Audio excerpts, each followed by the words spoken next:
Olá, gente! Hoje nós vamos falar sobre os sofistas. Os sofistas são filósofos muito polêmicos até os dias de hoje, porque eles eram mestres em oratória e retórica. Oratória é a arte de falar bem em público, e retórica é a arte de convencer, a arte de seduzir, de persuadir, enfim, para muitos, a arte do charlate. Os sofistas não eram mal vistos porque eram mestres em oratória ou em retórica. Eles eram mal vistos porque eles cobravam pelos seus ensinamentos.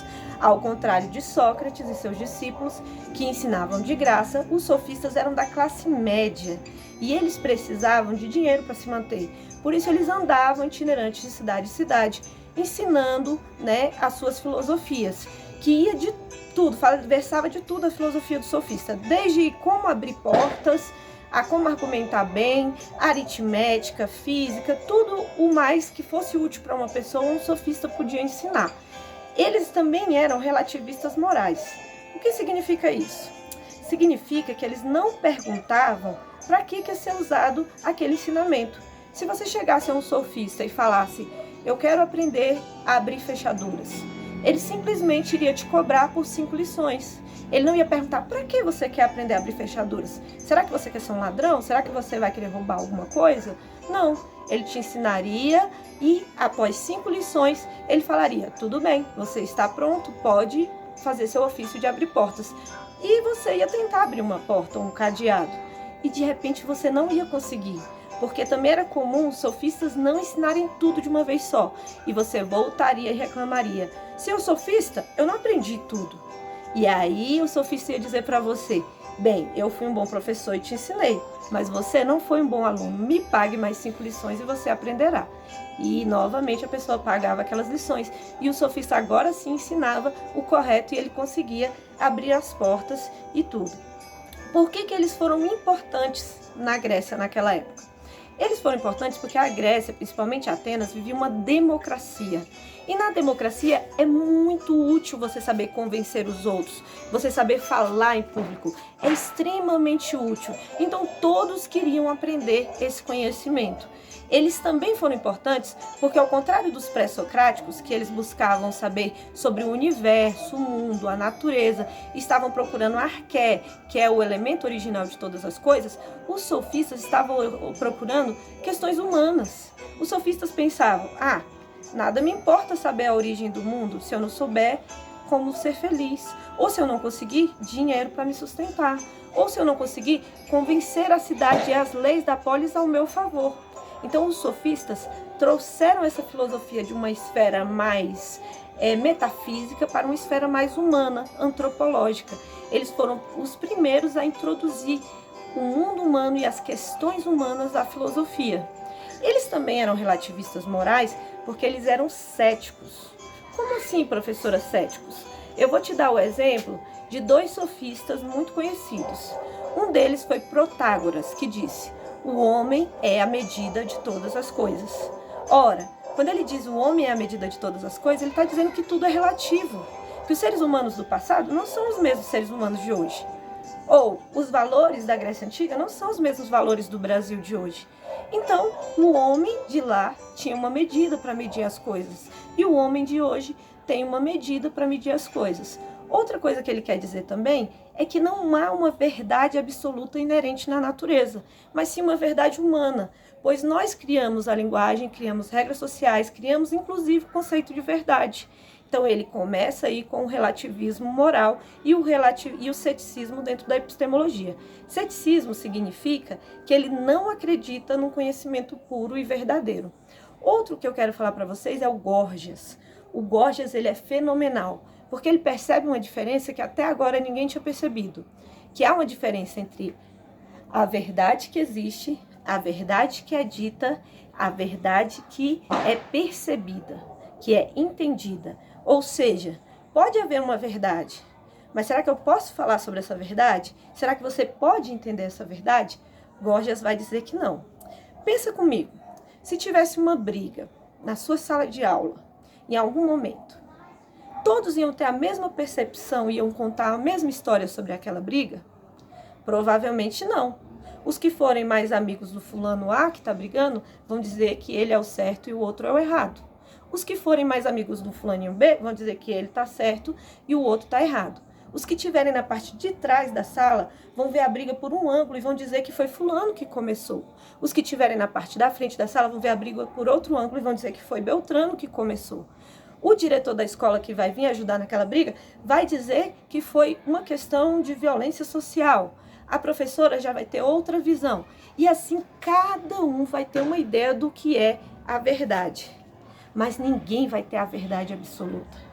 Cada um vai ter uma visão parcial daquela realidade.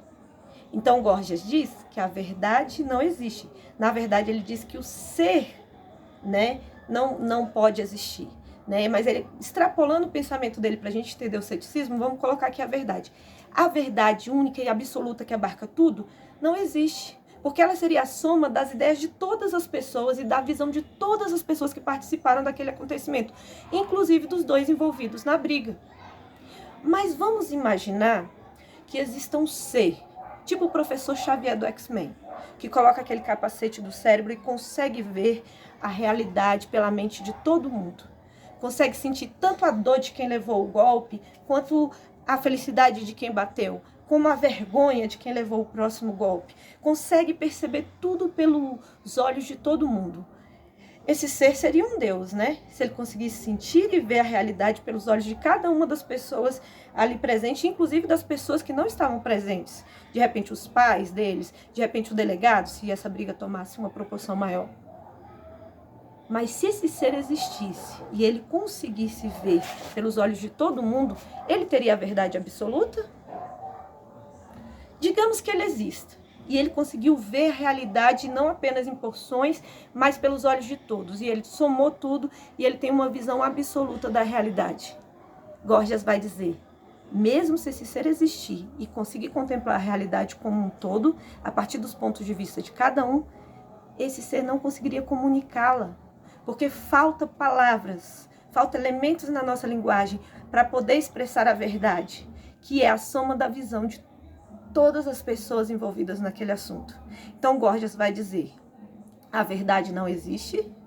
Se ela existir, ela não pode ser entendida, porque são pontos de vista opostos de várias pessoas.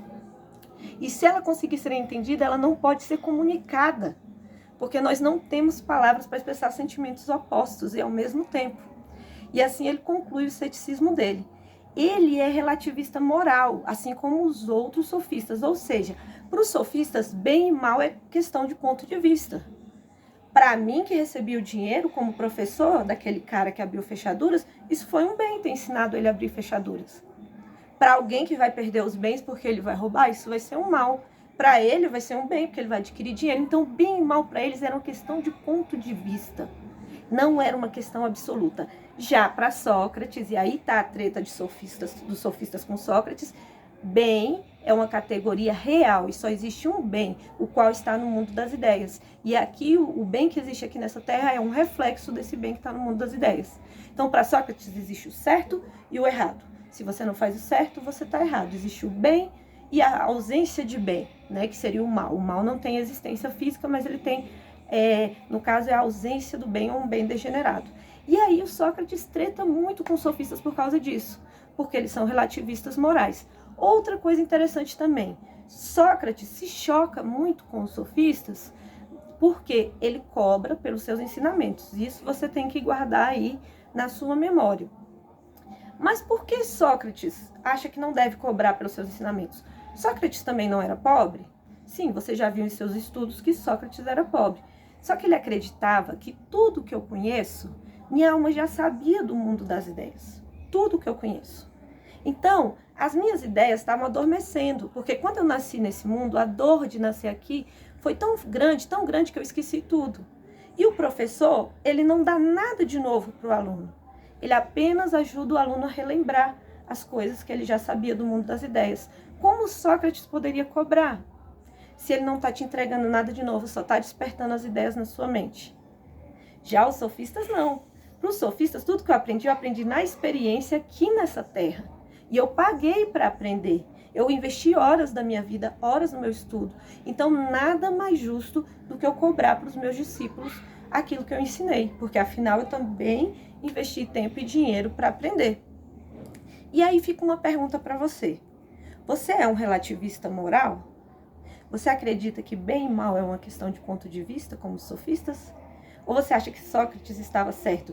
Existe um outro mundo metafísico onde existe um bem e um mal, e alguém pode agir de acordo com o bem pré-estabelecido e o mal.